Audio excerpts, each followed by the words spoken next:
oldu. Yaklaşık bir ay oldu. Ama şöyle ortamda bölüktüm. Olmuş ise. Количество за 85 миң, 42 миңге біз өзіміз бердік. И қалғанын да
Karantin girgenden beri her аймақтың жетекшілігі, шаһарлар жетекшілігі çoğun sınırın ötüp жатат.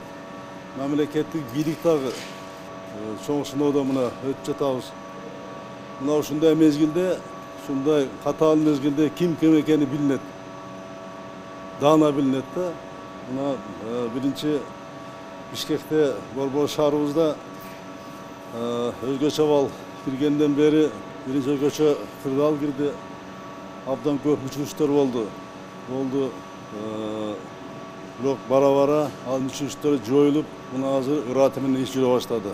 Айрыкча мен ыраазы болгонум ушул абалды туура түшүнүп, жер-жердеги жетекчиликке, айрыкча мына Бишкек шаарында, Ош шаарында элибиз туура түшүнүп, абдан өзүнүн салымын кошуп атат. Мына тартипти кармап, тартипти сактап, мына бул чоң салымда мен ыраазычылык билдирем. Ушундай мезгилде элибиздин кандай катмары калктын ушундай жардамга муктаж экенин биз даана билебиз. Ушу тизме менен толук жардам бериш керек.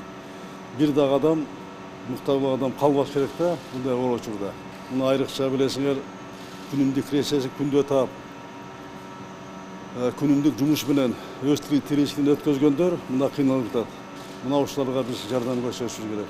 Мамлекеттин деле мындай мүмкүнчүлүгү башка мамлекеттердей болбосо дагы, бирок ушундай оор мезгилде, кыйын мезгилде бир дагы адамды, бир жараныбызды кыйналгандарды кароосуз калтырбайбыз. Резервдер бар. Анын баарын тең колдонобуз буюрса. Көбүнчө баягы кызмат көрсөтүү тармагында иштеген элибиз кыйналып атат. Мына ошол кээ бирлерин дагы ишти жандандырабыз деген ниетибиз бар. Бирок ал мезгил келилек дагы. Ошо 24-тү, 25-и буюрса ошондо көрөбүз. Андан кийин чечим кабылдайбыз. Анан өткөндө мэр менен да сүйлөштүк, премьер да сүйлөштүк баарыбыз тең. Анан кээ бир ишканаларды иштете баштайбыз. Алардын тизмеси бар азыр. 3 этапка бөлдүк, ага да келебиз.